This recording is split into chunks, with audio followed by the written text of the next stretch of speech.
Olá, eu sou a professora Mônica e na aula de ciências de hoje, ainda falando sobre o sistema reprodutor humano, nós vamos falar sobre os métodos contraceptivos. Na sociedade humana, a relação sexual tem outros aspectos sem ser o reprodutivo, podendo ser uma escolha para um momento de atração, prazer, intimidade e afeto com outra pessoa. Uma vida sexual ativa tem muitas implicações, que vão além da expressão de amor ou prazer entre as pessoas. As responsabilidades passam pela prevenção das ISTs e da gravidez indesejada. Portanto, a escolha de iniciar a vida sexual, ela deve ser bem pensada e amadurecida, além de envolver a busca por informações relevantes. Existem razões pessoais que podem interferir na decisão de usar um método contraceptivo. Algumas religiões não aceitam a contracepção, outras toleram o uso dos métodos contraceptivos naturais. Qual o método mais indicado para cada pessoa? Bom, a melhor indicação antes de iniciar a vida sexual é procurar a ajuda de um profissional de saúde, enfermagem ou medicina, para pedir orientações e determinar quais podem ser os melhores métodos para cada casal. Mas é importante lembrar que existe uma diferença entre a obtenção da informação e o uso correto do método escolhido. Os métodos contraceptivos, eles podem ser didaticamente divididos em métodos comportamentais, também chamados de naturais, métodos hormonais, mecânicos e cirúrgicos. Existem várias opções de métodos contraceptivos, todos disponibilizados pelo SUS. Qual é o melhor para você? Bom, aqui nós temos alguns exemplos desses métodos disponíveis no SUS. A pílula, a mini pílula, o hormônio injetável mensal, o hormônio injetável trimestral, a pílula do dia seguinte, o diafragma, o DIU, a laqueadura e os preservativos, tanto o masculino como o feminino. Agora a gente vai conhecer um pouquinho sobre cada um desses métodos. Vamos falar sobre as vantagens e desvantagens de alguns métodos contraceptivos. A pílula, ela tem 0,3% de falha, porcentagem de falhar, né? É uma vantagem, um alívio dos sintomas da menstruação versus, né, precisa ser tomada todos os dias, não pode esquecer, de preferência tomar no mesmo horário, e algumas podem causar cefaleia e alterações de humor. A injeção hormonal, ela tem também 0,3% de falha. A vantagem, ela não é oral, né? Não esquece, né, de tomar, e ela dura de 1 a 3 meses. Então, você fica livre de ficar tomando o remédio toda hora.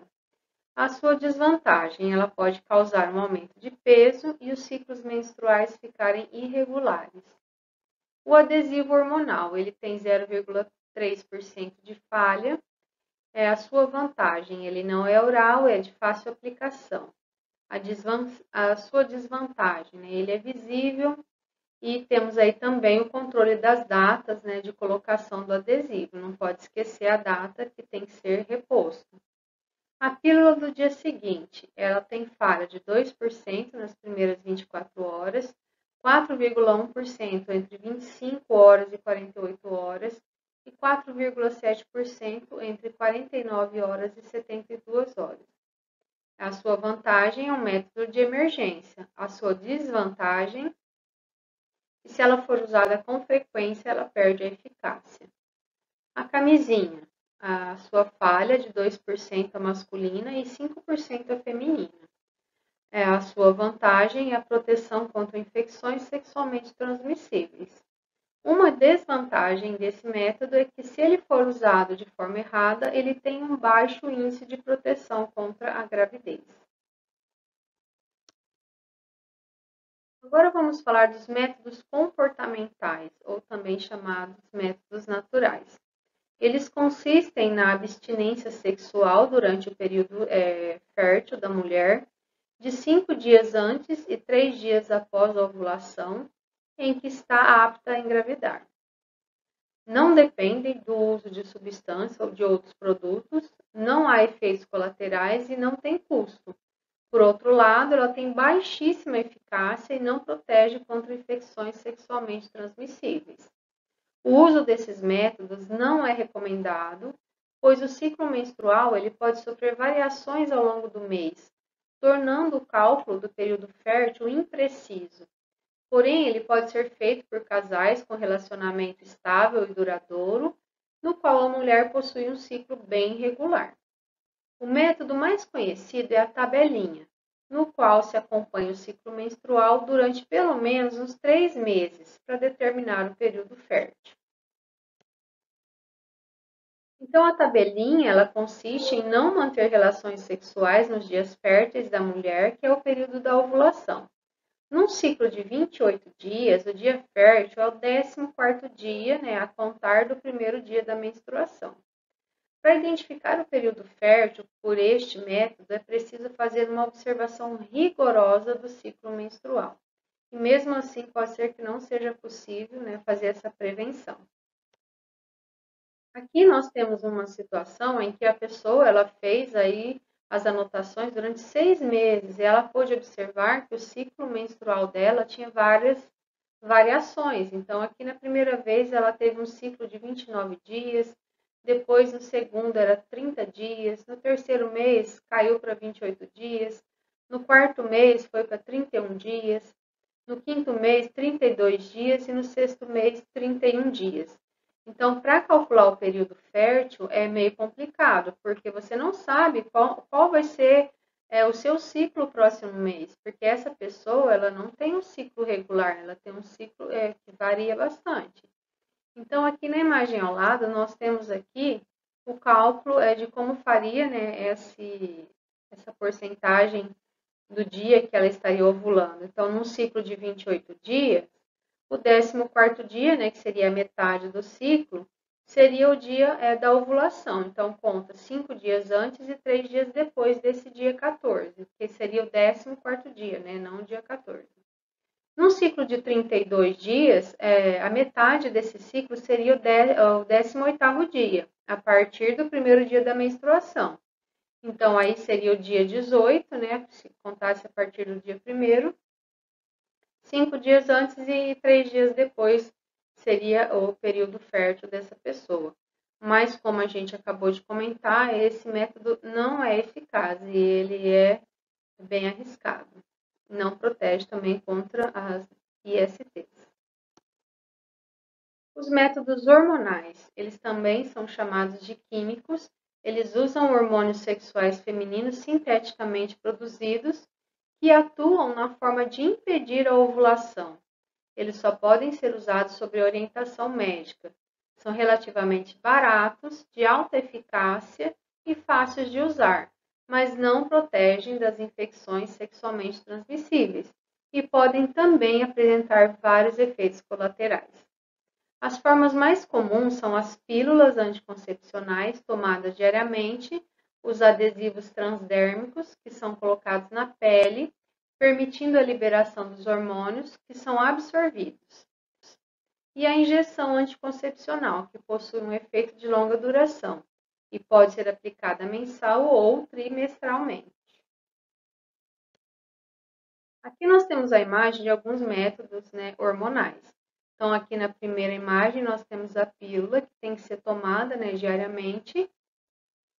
Na segunda imagem, nós temos a pílula do dia seguinte, para casos emergenciais. Aqui nós temos na terceira imagem um adesivo contraceptivo. Na quarta imagem, nós temos um anel vaginal, que é colocado pela própria mulher. Aqui, na quinta imagem, nós temos um implante subdérmico, onde o hormônio é liberado. E na imagem 6, nós temos as injeções hormonais, que elas podem ser trimestrais. A pílula do dia seguinte, ela não é um método contraceptivo, isto é, ela não evita a ovulação ou a fecundação. Ela consiste em 2 comprimidos que contêm uma substância hormonal que impede a implantação do embrião no útero e que devem ser tomados até 72 horas após o ato sexual. Ela foi desenvolvida para ser tomada em situações de emergência ou falha do contraceptivo usual, não devendo ser utilizada de forma rotineira para evitar a gravidez em um relacionamento ocasional, sem o uso de preservativo, o que reduz a sua eficácia. Ela pode apresentar inúmeros efeitos colaterais e desregular o ciclo menstrual. Agora vamos falar dos métodos mecânicos, né? O primeiro aqui é a camisinha masculina. Também é chamado de métodos de barreira, pois eles formam uma espécie de bloqueio, né, impedindo que os espermatozoides alcancem o óvulo e que ocorra a fecundação. O mais conhecido é o preservativo masculino, a camisinha. A maioria é feita de látex, que é uma borracha, recobre o pênis e retém o esperma. Ela também impede o contato direto do pênis com a vagina, prevenindo a transmissão da IST.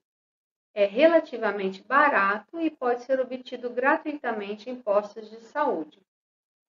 Mas é muito importante que a pessoa saiba como usar, porque usando de forma incorreta, ele pode ser totalmente ineficaz. A camisinha feminina é um método mecânico também. Ela é uma versão feminina do preservativo, que atua de forma semelhante, mas é um pouco mais cara. Jamais devem ser usados os dois preservativos ao mesmo tempo, pois o atrito entre eles causa a ruptura do material, não protegendo contra as infecções sexualmente transmissíveis e a gravidez. Aqui nós temos o diafragma, é um outro método de barreira utilizado, que ele é introduzido na vagina da mulher antes de cada relação sexual. Com ele, os espermatozoides não chegam ao útero, impossibilitando a fecundação. Em geral, ele é utilizado associado a um espermicida, que é uma substância química que imobiliza ou destrói os espermatozoides, por segurança. O diafragma ele não protege contra as infecções sexualmente transmissíveis. Existem métodos contraceptivos que são cirúrgicos. Vamos falar da vasectomia e da laqueadura. A vasectomia depende de intervenção cirúrgica. Costumam ser mais caros e geralmente são recomendados para casais que não desejam ter mais filhos. A ligadura das tubas uterinas é um procedimento que fecha os canais pelos quais os óvulos e espermatozoides se encontram no corpo da mulher. Já a vasectomia remove e interrompe os canais que ligam os testículos à uretra, impedindo que os espermatozoides sejam eliminados durante a ejaculação. Tanto a ligadura das tubas quanto a vasectomia são procedimentos cirúrgicos cuja reversibilidade é complicada. Portanto, devem ser muito bem avaliados antes de tomar a decisão de fazê-los. Aqui na imagem ao lado, nós temos tipos de laqueadura. Temos aqui os anéis de plástico, onde amarra as tubas uterinas. Temos a cauterização, onde ela é cortada e cauterizada, e os fios de sutura, onde ela é cortada e amarrada. O DIU é um outro método contraceptivo. Ele é um dispositivo intrauterino. Ele não é exatamente um método cirúrgico, mas exige a atuação de um profissional ginecologista.